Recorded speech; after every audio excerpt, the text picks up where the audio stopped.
Welcome to JJ Tagalog Movie Recap. Nagsimula ang pelikula sa isang kartero na naghahatid ng mga liham sa malalayong tahanan sa gitna ng kagubatan. Nakarating siya sa isang bahay kung saan naglalaba ang isang babae na may bahid ng dugo.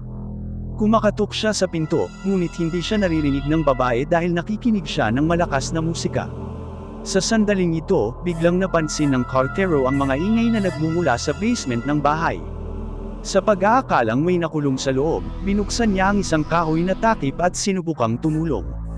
Sa kasamaang palad, bigla siyang kinaladkad sa loob ng hindi nakikitang puwersa. Ang eksena pagkatapos ay lumipat sa 30 taon ang nakalipas, may isang grupo ng mga teenager ay patungo sa isang kagubatan para magkampang. Ang paglalakbay na ito ay tinatawag na offline vacation, kung saan ang mga batang ito ay ipinapadala ng kanilang mga magulang dahil sa pagka-addict nila sa internet at gadgets. Pagdating nila, manager bati sa kanila at sinabi na ito ang kanilang gininto ang pagkakataon upang madaig ang kanilang pagkagumon at makuha ang malapit sa kalikasan. I'd bet money na kahit isa sa mga batang ito ay walang pakialaman.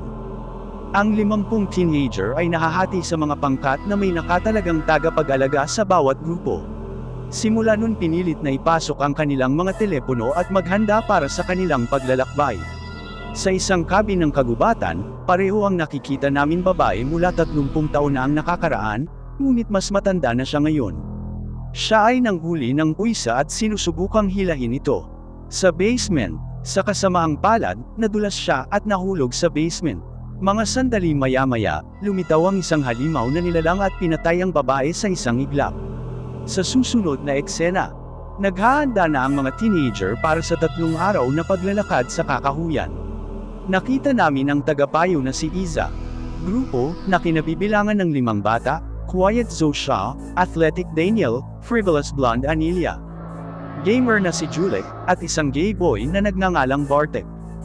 Bago sila umalis, isang lokal na pari ang dumating sa isang magarbong kotse at bati sa lahat. Sinabi niya na ang modernong teknolohiya ang pinakamalaking banta sa kanilang mga anak at umaasa na malalampasan nila ang kanilang pagkagumon. Ipinagdarasal niya ang mga bigots at nagwiwisik din ng holy water sa kanilang mga cellphone at kanilang mga laptop. Sumunod, ang grupo ni Iza ay nag-set off para sa kampang at sa panahong ito, nagpakita ng interes si Julek kay Zosha. Sinabi niya na ang kanyang kwintas ay nagpapaalala sa kanya ng Terminator T-800. Ito ay nagpapatawa sa kanya at ipinahayag niya na ito ang alaala ng kanyang pamilya. Samantala, sinubukan ni Daniel na manligaw kay Anelia ngunit patuloy na ginagambala ni Bartek. Inis, sinimulan niyang insultuhan siya sa pamamagitan ng paggawa ng mga homophobic na komento. Nagkaroon ng pisikal na away ang dalawa at natapos na itinulak ni Daniel si Bartek sa lupa, na sugatan ang kanyang binti. Sa kabutihang palad, bago ang bagay maaaring lumaki pa, ang iba ay nakikialam at naghihiwalay sa kanila. Ilang sandali pa, nang si Julek na pupunta upang mapawi ang kanyang sarili sa malayo, siya ay nakatagpo ng isang guti-guti na bangkay ng USA na iniisip na isang malaki malapit ang hayop. Natakot siya at ipinatawag ang lahat para mag-imbestiga ngunit ipinaliwanag iyon ni Iza ito ay isang bitag lamang na itinakda ng mga poachers at nagtuturo sa kanila na magpatuloy sa paglalakad.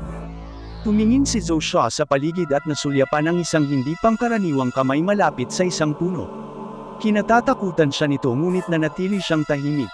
At hindi sinasabi kahit kanino. Siguro ganito lang talaga ang buhay kapag wala kang internet. Mamaya, ang grupo ay nagtatayo ng kanilang kampo sa gitna ng kakahuyan. Umupo sila sa paligid ng apoy at nagsimula. Pagbabahagi ng kanilang buhay, ibinunyag ni Julek na siya ay isang gamer at may channel sa YouTube 1,000,000 subscriber. Madalas siyang lumalaktaw sa pag-aaral para maglaro na naging dahilan ng kanyang mga magulang. Galit na galit, ipinaliwanag pa niya na pupunta siya sa Korea para sa isang kompetisyon na may reward na $250,000. Gayunpaman, tumanggi ang kanyang mga magulang at ipinadala siya sa paglalakbay na ito sa camping. Sa gabi, matutulog ang lahat ngunit hindi mapakali si Daniel kaya tumungo siya sa malapit na lawa upang manigarilyo. Maya-maya ay sumama sa kanya si Anelia at nagsimula na rin siyang manigarilyo. Nagsimulang maglandi ang dalawa. At sa kanilang pag-uusap, natuklasan ni Anelia na siya ay dalaga pa. Nagpasya siyang magbigay sa kanya ang pinakamagandang gabi ng kanyang buhay at nagiging intimate sa kanya. Hindi ito magagawa sa TikTok. Pagkatapos, bumalik si Anilia sa kanyang tent habang kinukuha ni Daniel ang isang teleponong itinago niya sa kanyang damit. Nagsisimula siyang mag-swipe sa mga babae sa isang app sa pakikipag-date, nang hindi niya alam na may nakatago sa likod niya. Makalipas ang ilang segundo, lumitaw ang isang malaking lalaki na may mga pigsa sa buong katawan at inatake si Daniel. Siya sa huli. Pinatay ang binatilyo sa pamamagitan ng paulit-ulit na paghampas ng kanyang katawan sa isang puno. Hindi pinapayagan ng mga telepono. Sa sumunod na eksena, nakita natin si Joshua sa isang road trip kasama ang kanyang pamilya na mukhang napakasaya. Siya ay nakikipaglaro sa kanyang kapatid na babae sa likod ng upuan habang ang kanyang ama ay nakikipag-selfie sa kanyang ina. Dahil sa ang kaguluhang ito, ang kanilang sasakyan ay nasangkot sa isang nakamamatay na aksidente. Sa sandaling iyon, nagising si Joshua mula sa isang bangungot at lumilitaw na ang kanyang buong pamilya ay namatay sa aksidenteng iyon. Pagkatapos, naghahanda ang grupo para sa isa pang araw ng hiking ngunit hindi nila mahanap si Daniel. Nag-aalala ang lahat at si Anilia. Binanggit niya na nakita niya siya sa lawa kagabi. Ipinaliwanag niya na kanina pa sila nag-usap, bumalik siya sa tent niya. Nang makarating sila sa lawa, nabigo silang mahanap siya ngunit dugo ang nakita nila. Mga mantsa sa puno. Nagsimulang magpanik ang mga bagets ngunit tiniyak ni isa na hindi ito dugo kundi sa halip na katas ng puno. Pagkatapos nito, ipinahayag niya na dapat silang maghiwalay at hanapin si Daniel. Juliet kinikilabutan at binanggit kung paano sa horror films, lahat ay namamatay kapag nagkahiwa-hiwalay ang grupo. Siya nagmumungkahi na magkatuluyan silang ngunit binabaliwala ng lahat ang kanyang payo. Joshua at Juliet noon umalis para hanapin si Daniel habang ang dalawa pa ay naiwan sakaling bumalik siya. Ilang sandali lamang matapos, dumating ang tatlo sa bahay na nakita sa simula ng pelikula. Nagpasya silang pumasok para humingi ng tulong ngunit walang mahanap doon. Pagkatapos ay nagsimula silang mag-snooping sa paligid at kalaunan ay pumasok sa basement kung saan sila ay kilabot na matuklasan ang ilang mga bangkay kabilang ang kay Daniel. Bago nila magawa anuman, ang malaking tao ay dumating sa bahay na pinipilit ang grupo na isara ang pinto ng basement at magtago. Halos masuka si Juliet sa nakakadiri na amoy pero pinigilan siya ni isa. Makalipas ang ilang sandali, ang mamamatay ay pumasok sa basement at ang grupo ay desperadong sumusubok na tumakas sa bintana. Nakakatakas sina Joshua at Juliet ngunit nang subukan ni isa na umalis, napansin niya ang telepono ni Daniel tugtog sa kanyang bulsa. Determinado siyang kunin ang device, nananatili siya at naghahanda na lumaban ang halimaw. Nakalulungkot, ito ay naging isang malaking pagkakamali dahil ang pumatay ay madaling madaig si isa. Siya pagkatapos ay pinugutan siya ng ulo at inihagis ang kanyang ulo sa paanan ni Joshua at Juliet. Kinilabutan agad ang dalawa at tumakbo palayo doon. Samantala, nag-uusap sina Anilia at Bartek sa tabi ng lawa at ipinagtapat niya ito sa kanya tungkol sa mga pakikibaka ng pagiging bakla sa naturang homophobic na bayan. Tinatalakay din ni Anilia ang kanyang sarili. Pakikibaka tulad ng kung paano iniisip ng lahat na siya ay isang pipi at madaling babae. Habang sila ay abala pag-uusap, biglang sumulpat ang mamamatay tao at itinutok ang isang metal na pamalo sa ulo ni Anilia mula sa likuran. This kills her on the spot.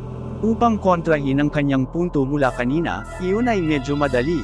Habang ang takot na si Bartek ay tumakbo palayo doon at kalaunan ay nakarating sa isang simbahan.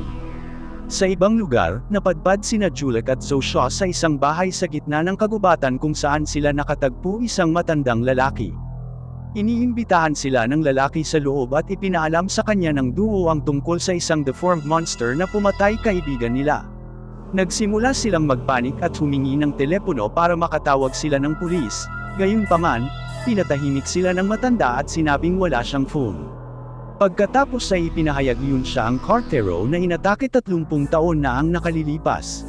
Nawalan siya ng mga paa sa pangyayaring ngunit kahit papaano ay nakatakas. Pagkatapos ay isiniwalat niya na walang isa kundi dalawang higanteng mamamatay tao. Sila ay kambal na magkapatid na dating normal na bata ngunit isang araw habang naglalaro sa kagubatan, nakakita sila ng kakaibang bato sa mga nasira ng isang bumagsak na eroplano. Kinuha ng kambal ang bato at dinala sa bahay. Sa gabi, isang maitim na likido ang lumabas mula sa bato at pumasok sa katawan ng kambal, ginagawa silang mabagsik na mga carnivore. Nagising ang kanilang ina kinaumagahan sa nakakakilabot na kita ng kanyang mga anak na kumakain ng kanilang aso.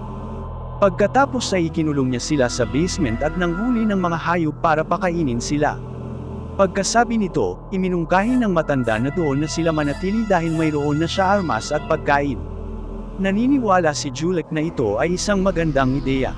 Gayunpaman, iginiit ni Zosha na hindi sila maaaring basta-basta manatili ng walang ginagawa. Nagpasya siyang kunin ang telepono ni Daniel at tawagan ang mga pulis. Naiwan si Juliet na walang choice kundi sumunod sa kanya.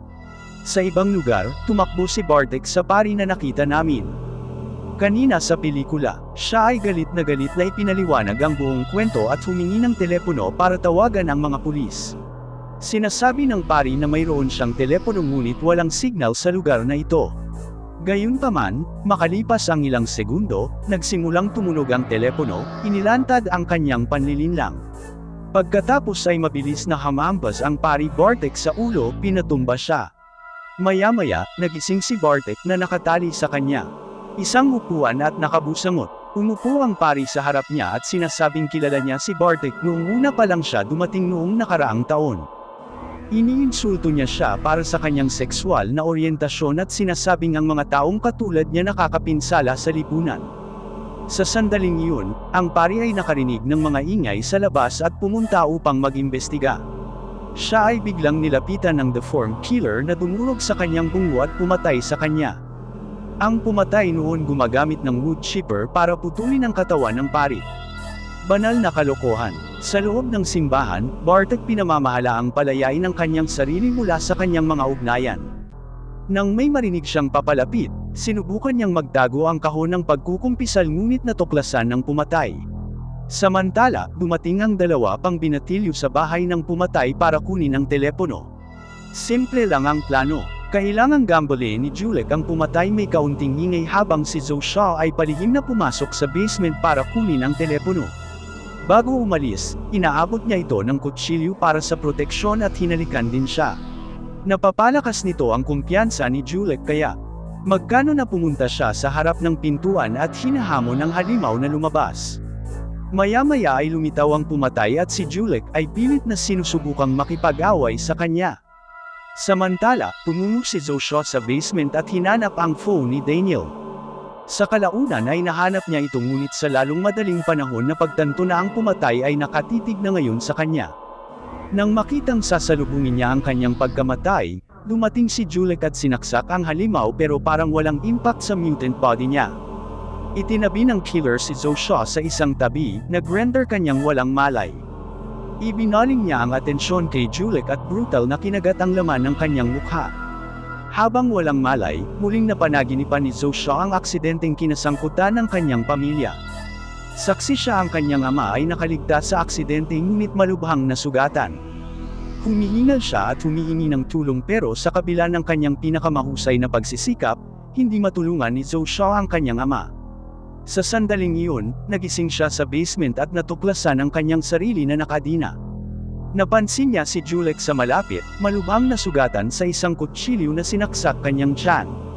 She then pulled Daniel's phone from her pocket pero mabilis itong naubusan ng battery at naka-off. Pakiramdam na walang magawa, hiniling ni Juliet sa kanya na tapusin siya, sinabing hindi na niya kayang tiisin ang sakit. Pagkatapos ay humihikbi si Zosha at nag-aatubili na pinahit ang kutsilyo sa kanyang tiyan, na nagtapos sa kanyang pagdurusa. Kasunod nito, ginamit niya ang kutsilyo para pakawalan ang kanyang sarili at makalaya. Sa una, iniisip ni Zosha ng pagtakas sa bintana ng basement ngunit habang naaalala niya ang lahat ng namatay niyang kaibigan, napagtanto niya na hindi siya makakaalis nang hindi nakakaharap ang mga halimaw na ito. Bakit? Sa itaas, Zosha nakakita ng isang higanteng machete na nakalatag sa silid at kinuha ito. Napansin niya ang isa sa kambal na humihilig sa kama at napagtanto na ang isa ay wala sa bahay. Puno ng paghihiganti, sinaksak ni Zosha ang halimaw ng paulit-ulit hanggang tuluyan na siyang huminto sa paggalaw. Pagkatapos ay umalis siya sa lugar at tumakbo palayo. Samantala, ang matandang Cartero ay sa loob ng kanyang bahay nang may kumatok sa pinto. Sa pag-aakalang ito ay ang kambal, kinuha niya ang kanyang baril at nagpaputok ng ilang beses sa pinto ngunit nang siya ay pumunta upang suriin, Natuklasan niya ang bangkay ni Bartek na ang talagang nakatakas sa pagkakahawak ng mamamatay tao at sinusubukang hanapin ang kanyang daan pabalik sa kaligtasan. Masasabi mo he spent time in that confessional box because now he's holy too. Sa ibang lugar, tumatakbo si Joshua sa kagubatan ng maraming oras at sa wakas ay nakatagpo ng isang pulis. Masyado siyang na-trauma kaya nabigo siya upang ipaliwanag ang buong sitwasyon. Gayunpaman, napansin ng pulis ang kanyang pagkabalisa at niyakap siya. Ang dalawa pagkatapos ay nagsimulang magmaneho palayo ngunit maya-maya ay nakatagpo ang isa sa mga mamamatay tao na nakahandusay sa kalsada. Ang pulis ipinapalagay na may patay at lumabas ng kotse upang mag-imbestiga sa kabila ng mga pakiusap ni Joshua na huwag gawin. Kailan nakita ng pulis ang paggalaw ng halimaw, inilabas niya ang kanyang baril at sinubukang barilin ngunit bago niya magawa, ang pumatay ay madaling tumaga sa kanya ng palako na nagresulta sa isang masakit na kamatayan. Pagkatapos ay umakyat siya sa ibabaw ng kotse na nagtatangkang saksakin si Joshua ngunit naabot niya ang driver's seat at pinaandar ang kotse sa kulang sa oras. Inihagis nito ang halimaw sa lupa at ginamit ni Joshua ang pagkakataon para patakbuhin siya sa maraming beses. Matapos makumbinsi na siya ay talagang patay na, siya ay nagmaneho palayo doon. Sa huling eksena, dalawang lasenggo ang nakatagpo ng halimaw na nakahandusay sa kalsada sa gabi. Nakakagulat. Buhay pa siya at kahit papaano ay nakakabangon. Sa bahay, ito ay nagsiwalat na ang kanyang kapatid na lalaki din nakaligtas sa mga saksak. Pagkatapos ay bumangon siya sa kanyang kama at tiningnan ang mga ilaw ng pulis sa labas ng kanyang kwarto bahay.